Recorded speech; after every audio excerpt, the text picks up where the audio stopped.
Bem, o dia vai bastante longo, pelo menos aqueles que resistem aqui na nossa conferência presencialmente, portanto, aqueles que estão em casa provavelmente estão mais cómodos e puderam fazer outro tipo de pausas, mas aqueles que estão aqui, o dia vai longo e seguramente, até porque aqui tem estado bastante calor, tem trazido um acréscimo de exigência física e intelectual para acompanhar estes debates. Depois também, num debate como este, que teve tantas evidências, tantos números, e que obrigam não apenas à tortura desses números, mas pôr os números a falar, seguramente para muitos de vós, pelo menos para mim, pelo menos já com a minha idade, é bastante cansativo. Eu tinha aqui algumas coisas para dizer, provavelmente não as direi todas, nem sequer muitas delas, mas a primeira questão é a seguinte: para os que aqui estão e para os que estão em casa, nós vamos disponibilizar os materiais e não apenas para a comunidade académica, para prosseguir os seus trabalhos, mas também para os professores, para as escolas, e nesse sentido a experiência que temos de esta conferência estar acreditada como formação contínua por um centro de formação das associações de escolas António Sérgio é uma boa experiência. Eu costumo dizer que estes trabalhos do PISA têm, e este discurso político, e agora ouvimos o secretário de Estado, têm discursos paralelos, que normalmente nunca se encontram, ou raramente se encontram.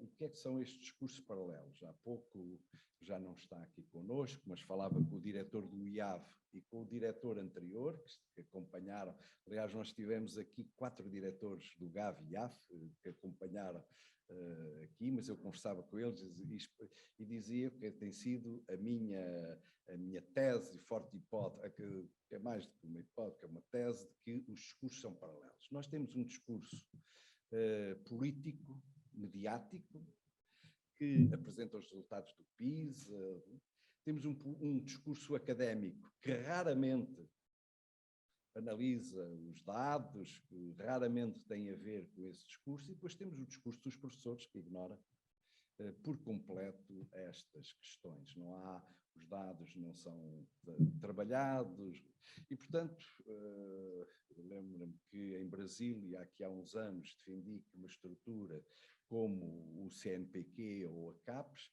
pudessem começar a criar pontes entre estes três, mas obviamente depois a Presidente Dilma caiu, segundo o INEP já teve 6 diretores, alguns deles um chefe de polícia que aparecia armado no seu trabalho, não é propriamente uma instituição capaz de levar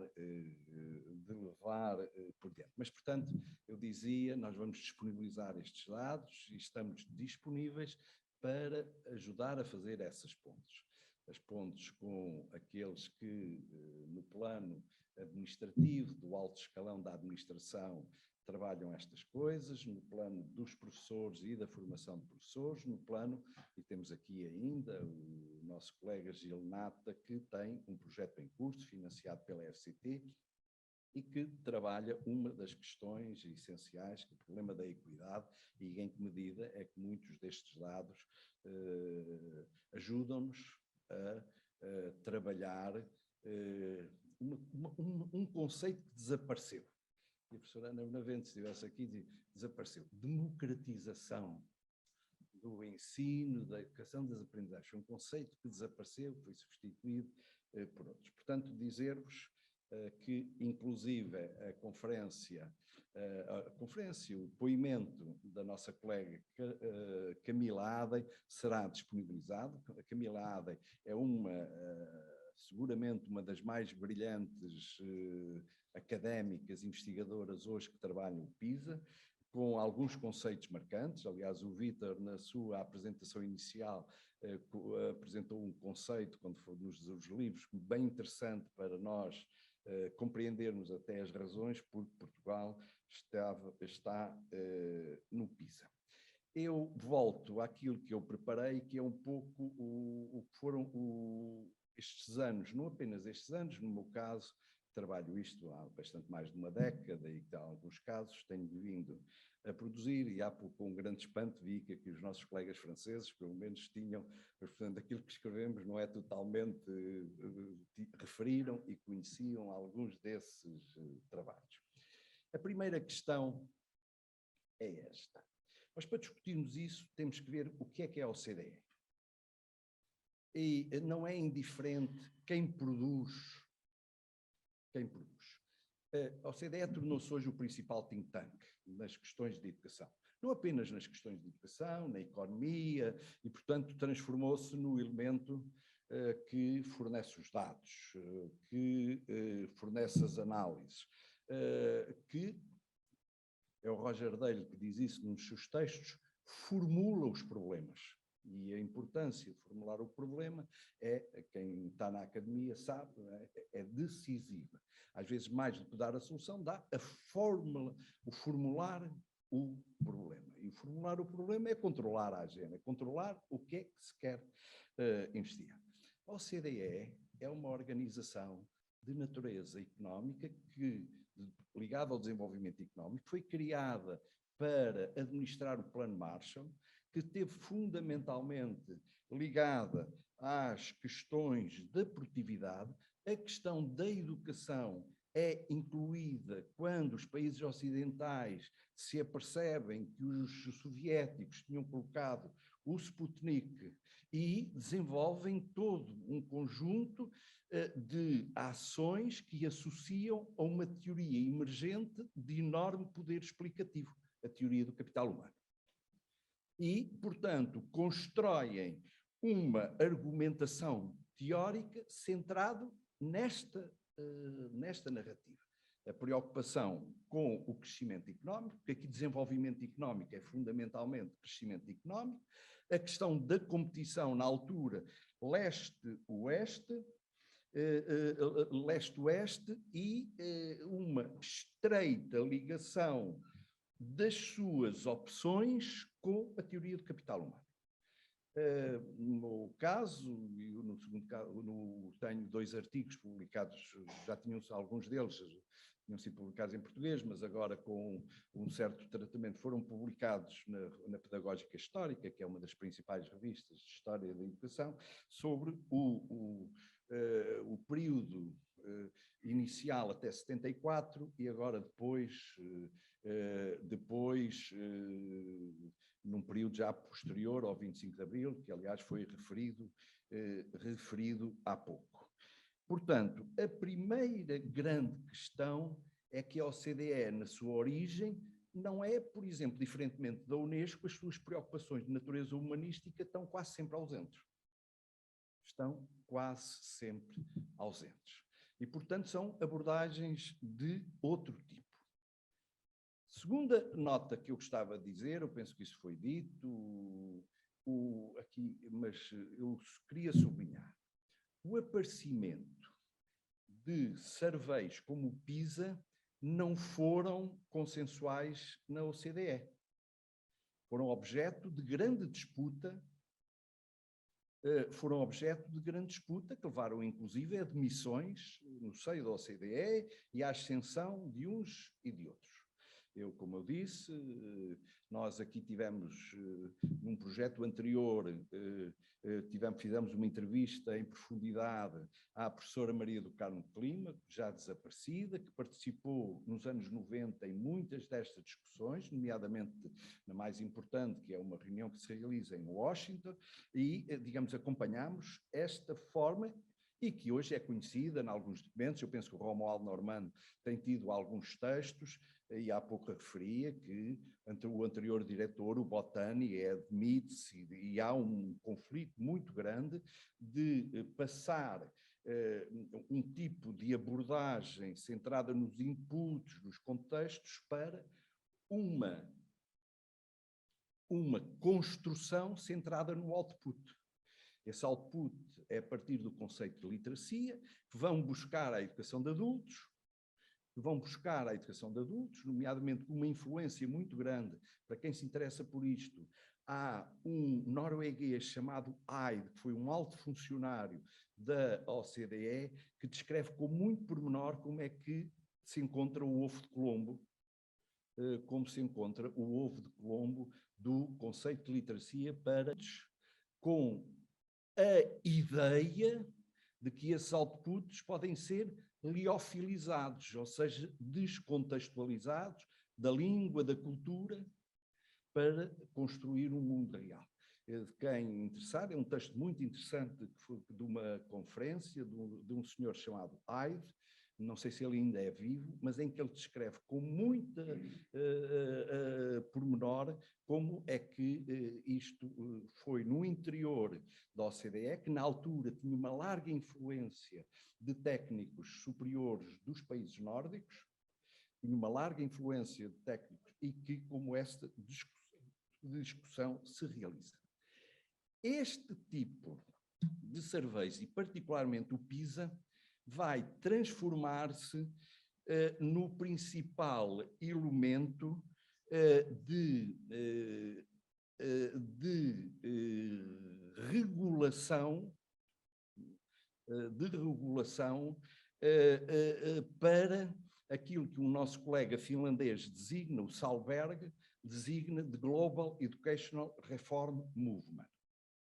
Este movimento de reforma educativa global tem uma lógica.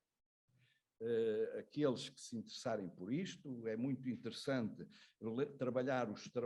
ver a argumentação deste, ele chama-se Pasi Sahlberg, é um colega com muita produção científica neste campo, e ele caracteriza este movimento de reforma educativa global com algumas ideias que marcam um pouco por todo o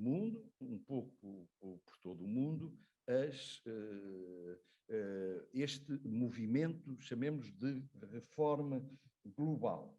A ideia de que a competição entre as escolas conduzem a melhores resultados dos estudantes, eles reúnem 4 grandes categorias. A ideia que a autonomia das escolas é mais adequado para desenvolver essa competição, a ideia que os pais devem estar livres de escolher a escola para os seus filhos, a liberdade de escolha, e que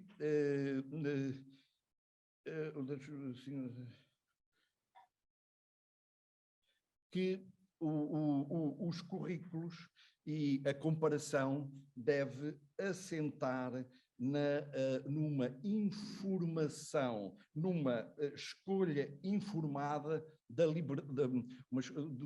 liberdade de escolha dos pais, feita numa base informada por evidências comparativas centradas nestes resultados. Este movimento desenvolve-se um pouco por todo o lado, envolve inclusive Portugal, envolve muitos países asiáticos, muitos países do norte da Europa. Portanto, a força do PISA e destes instrumentos advém de se inserir neste movimento e de estar associado a uma organização que se transformou no principal think tank. Isto, aliás, há vários trabalhos de colegas nossos, já nomeadamente um grupo de colegas australianos que trabalham bem a importância da OCDE e que remetem para segundo plano outro tipo de opiniões.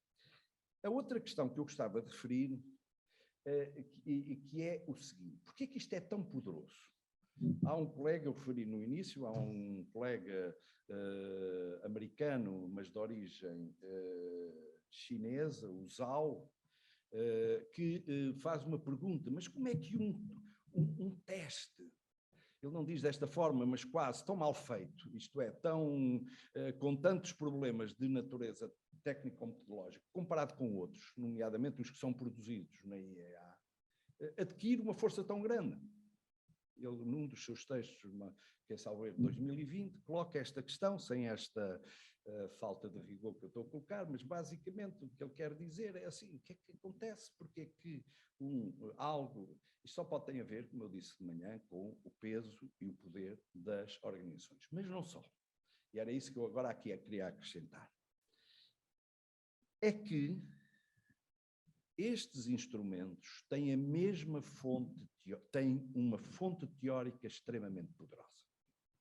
A OCDE, na sua origem, desenvolve o seu poder na teoria do capital humano, mas a teoria do capital humano sofreu sérias críticas nos anos 90, nos anos 80, e foi remetido um pouco a segundo plano, e vem emergir no século XXI com a Knowledge Capital Theory, como a teoria do capital do conhecimento, o conhecimento como capital.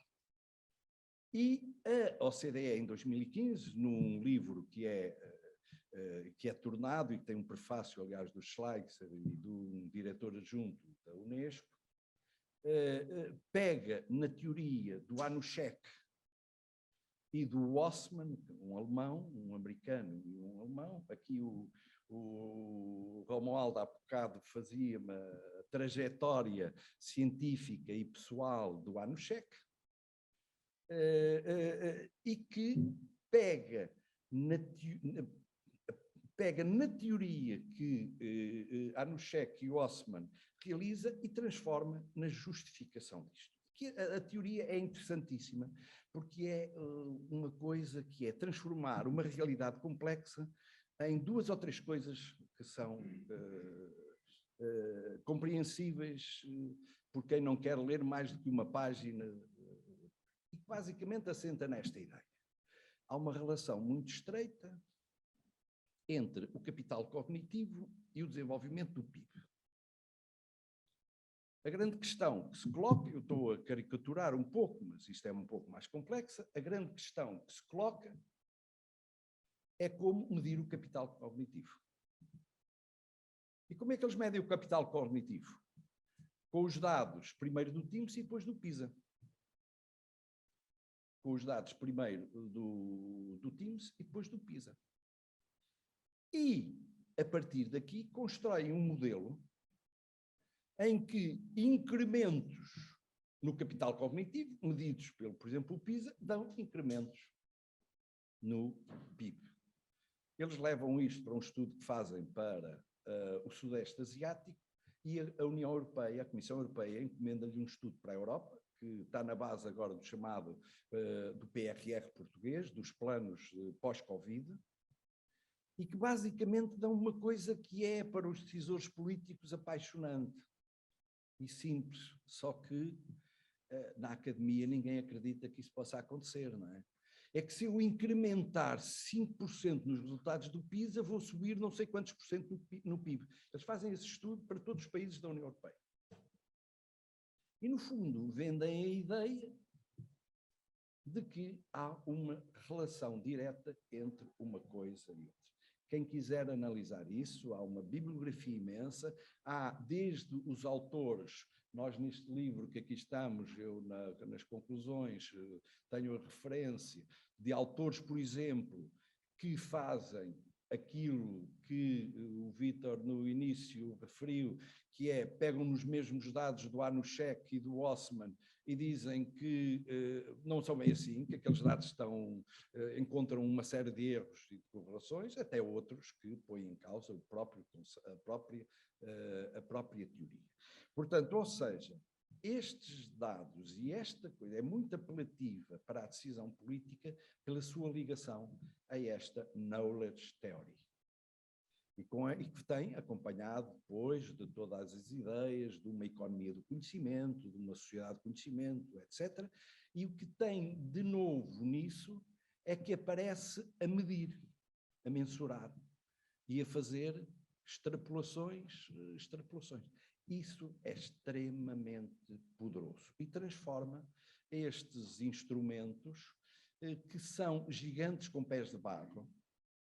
Isto é, como foi visto, e penso que de alguma forma nós hoje já existe, agora como foi, por exemplo, referido a propósito da língua, mas de manhã, isto é, são testes podem ter muito interesse na contextualização, etc., mas que assentam nas respostas dos estudantes, que são dadas em contextos passíveis de ver o próprio contexto.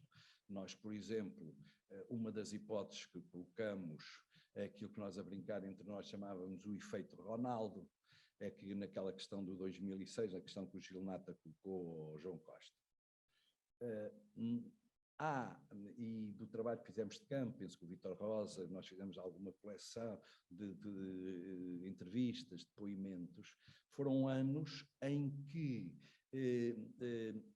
a preparação para representar Portugal foi muito superior nos anos de 2000 ou 2003. Ou seja, por isso é que nós chamamos o efeito Ronaldo, porque vocês calculam, não sei se vocês já perceberam, o que é um jovem de 15 anos fazer um teste de 2 horas e meia para algo que não conta absolutamente nada.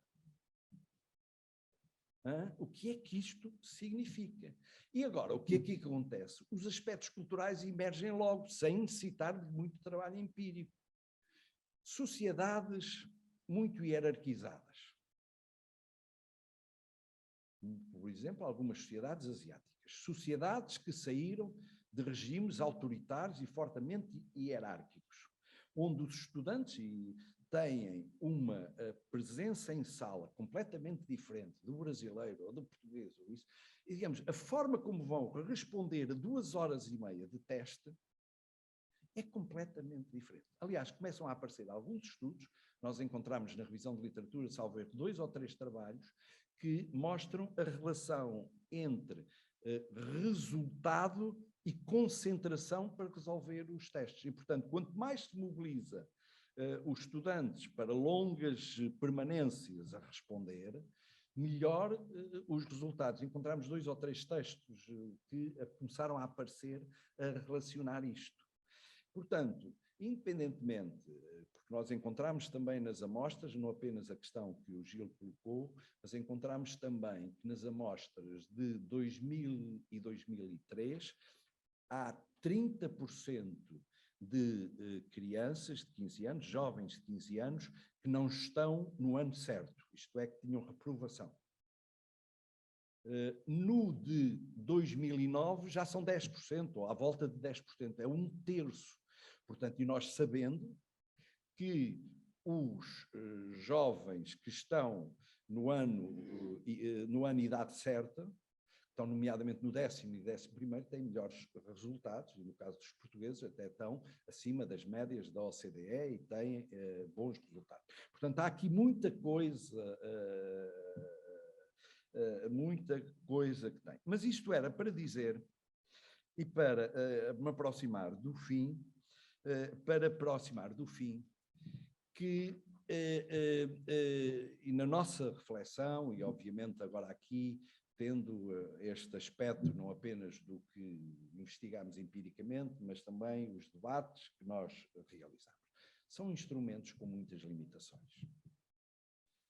E nós não pomos em causa que eles possam ser úteis para algum trabalho contextual, possam ser úteis, aquela trilogia que o Gil colocava, como é que era? Perigoso, inútil e útil, não inútil.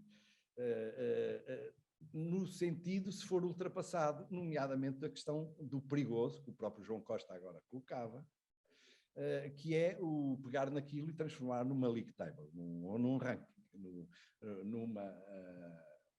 E, de facto, o PISA fornece, nomeadamente, do ponto de vista contextual, do ponto de vista de algumas variáveis da relação, por exemplo, leitura, e tem, salvo erro, de 2015, que tem uma série, não no relatório principal, mas porque no 2015 tem para aí que 5 relatórios, não é? Em que vão, não é, Vítor? São 5 relatórios.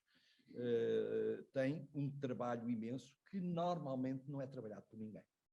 Não é levado às escolas, a própria academia não se debruça sobre ele e, a nível político, isso fica pelos soundbites, pelas grandes, muitas vezes que, como dizem os nossos colegas franceses, são blagues. São blagues, funcionam pelas blagues. Portanto, aqui a questão, e aliás hoje o título que o jornalista do Público escolheu para a conversa que eu tive com ele na segunda-feira, foi que assumir o PISA e o trabalho da OCDE como o principal, como dizia o Ángel Gurria, que foi o secretário-geral da OCDE, eu penso que ele já não é, o principal fine-tune, o principal afinador das políticas, é um erro crasso. É um erro crasso.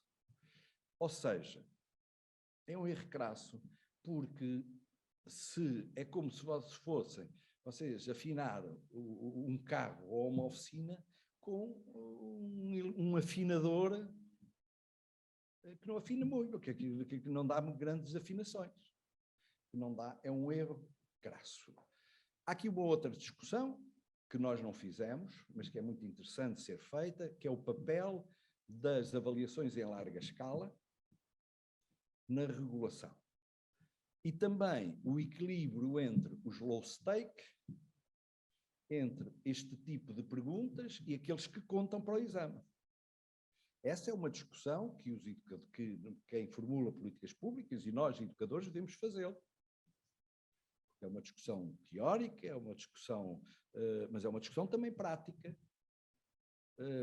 no campo da formação de professores. Aliás, foi uma questão que foi colocada na questão da questão da monitorização do trabalho desenvolvido.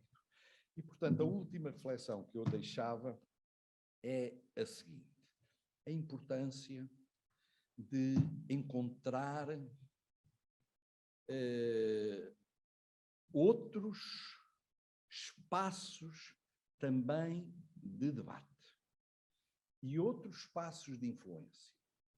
Por exemplo, mesmo em Portugal, nós, aliás, aqui num seminário interno, num webinar, foi uma portuguesa, não sei se foi a Vera Centeno, se foi outra, que é uma portuguesa que trabalha no King's College, e que é uma... não foi a Vera Centeno. A Diana de Souza, e que é, digamos, tem um artigo aí muito citado sobre o PISA Baby. Não sei se vocês repararam, a OCDE tinha o seguinte propósito: fazer um PISA Baby para fazer medições aos 3 anos, para fazer 3 ou 5, para fazer na pré-escola, para fazer aos 15 e para fazer aos 24. Era este o propósito inicial. Ter um instrumento de medição antes da entrada da escola, um instrumento de medição quando, na generalidade dos países, se termina a escolaridade obrigatória, que são os 15 anos, ou quando havia aqui este período de transição entre que em Portugal corresponde o básico para o secundário, mas que corresponde na tipologia dos países ocidentais, pelo menos a um período de transição, e depois vir a fazer um ensino superior. Para quê? Para ter os elementos que permitia medir para o chamado capital cognitivo. Como é que este capital cognitivo evoluía e como eram as políticas. Como sabem, o PISA superior morreu, penso que não voltará, mesmo com este volta que eles deram, e o PISA Baby arrisca-se a morrer. Eu não acredito que o PISA Baby vá à frente. Já participaram muito poucos países e houve reações fortíssimas de várias comunidades, não apenas científicas, e portanto este projeto não consegue ir à frente. Penso que também será muito difícil que o projeto do Schleicher de levar o PISA a 197 países, praticamente todos os países do sistema das Nações Unidas, e está numa entrevista à Camila Ada, que ela publicou numa revista, é uma entrevista muito bem feita, até para os nossos estudantes verem como é que se consegue uma entrevista não desejada pelo entrevistado, não é? Como é que se faz uma boa entrevista ao Schleicher e põe-se o Schleicher a dizer o que ele não estava a apontar dizer de início. Portanto, aqui a última observação é um erro crasso pensar que a afinação de políticas pode ser feita a partir deste tipo de instrumentos. Eu estou de acordo, partilho a ideia de alguns investigadores que o PISA nos dão informação contextual e, portanto, temos que passar daquela coisa do inútil, perigoso, para ver o que é que pode ser útil. Mas apostar aí todas as fichas, ou as fichas principais, como, aliás, o ministro João Costa uma vez disse, quando foi apresentado 2018, que era aí que o governo português iria incidir e que iria até dar menos peso a outros, é um disparate completo. É um disparate completo, porque apostam a regulação das políticas num gigante de pés de barro. Num gigante de pé de barro, que tem fragilidades metodológicas grandes, mas tem também, e quem é da sociologia sabe, tem efeitos perversos muito grandes. Tem efeitos perversos, utilizando aquela categoria do Boudon,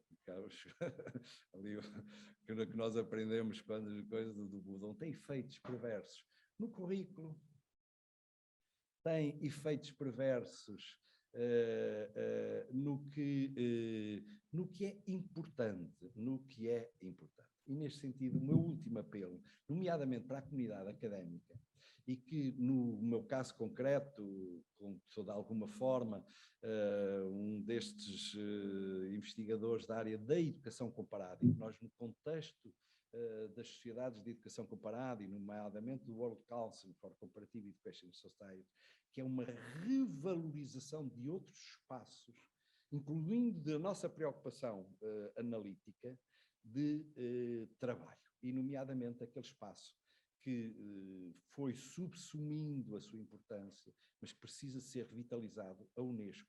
E nomeadamente não é a Unesco em si, são as perspectivas humanistas de paz e que estiveram na origem da Unesco do pós-guerra, que estiveram na origem e no desenvolvimento do pós-guerra, que este relatório de 2021 coloca para primeiro plano uma série de preocupações simples como água, mas que muito deste debate que está do PISA está completamente ausente de lá. Está ausente. E, portanto, aqui o meu último apelo é que haja também outros espaços, e nomeadamente de análise, de referência para os quadros teóricos das teses, para a formação de professores, e que estas outras perspectivas, que na academia podem até já ser importantes, mas que são muito fracas do ponto de vista da sua decisão política, possam ser transportadas, porque, pelo menos, e é com isto que eu termino, aqui no nosso centro, nós valorizamos muito esta ciência pública cidadã. A ciência, então, trabalhar estas questões, ciência pública no sentido que se chama a sociologia pública, o Borovoi utiliza, obrigado, agora a juventude é que já sabe, que o Borovoi utiliza, e a ideia, e esta ideia de ciência cidadã. Estas não são discussões neutras, não são discussões apenas, são discussões, como toda a teoria, tem profundas implicações práticas. Então, são discussões que têm implicações práticas na formação de professores, têm implicações práticas no que se coloca na luz e que se coloca na sombra. E, portanto, este é o apelo final. A todos aqueles, nomeadamente os que vieram mais longe, estiveram aqui conosco, muito obrigado. Uma referência, sobretudo, aqui para os nossos convidados e para alguns. Portanto, nós amanhã, portanto, hoje ainda vamos estar, mas amanhã vamos fazer uma reunião entre as 10 e 1h, sem agenda, curta no número de pessoas, isto é, fundamentalmente a equipa e os convidados, para falar sem agenda. Ver o que é possível em termos de cooperação académica, referências, trabalhos cruzados, mobilidade Erasmus, candidaturas Horizonte 2020, ou seja, o trabalho científico não se faz por... A competição tem que ser sempre de soma positiva e não de soma nula. Isto é, não é por os meus resultados colocarem em segundo plano os do Gil ou vice-versa, não é isto, tem que ser de soma positiva a ambos. E, portanto, esta é a nossa concepção e é por isso que convidamos também, e depois provavelmente nós daremos nos nossos meios conhecimento a todos, aqueles que não irão participar, também deste exercício. E permitam-me, porque aqui está, chamar a atenção para os outputs, para os resultados, para as publicações da equipa do professor Luís Miguel Carvalho, num projeto que é de referência quando se trabalham estas questões, para os resultados que virão e desejar boa sorte ao Gil e à sua equipa no trabalho que vão desenvolver, para, no caso dos trabalhos desenvolvidos na Universidade de Lille, muito localizados na língua, mas que são de alguma forma paradigmáticos deste gigante de pés de barro, são paradigmáticos. Nós vamos desejar ao nosso colega brasileiro, sobretudo que 2023 seja melhor e que o Brasil regresse a um país normal, regresse a um país normal e que também, nomeadamente os brasileiros que acompanham por via stream e os que estão aqui, muitos dos trabalhos do professor João Luís, publicados nomeadamente no âmbito da revista do INEP, e analisando todas estas... Porque o Brasil é, no plano mundial, um dos estudos de caso, isto é, da utilização dos grandes exames, dos grandes provões, como praticamente o único instrumento de regulação que existe no Brasil. Muito, muito obrigado a todos, um bom resto de dia e vemo-nos proximamente.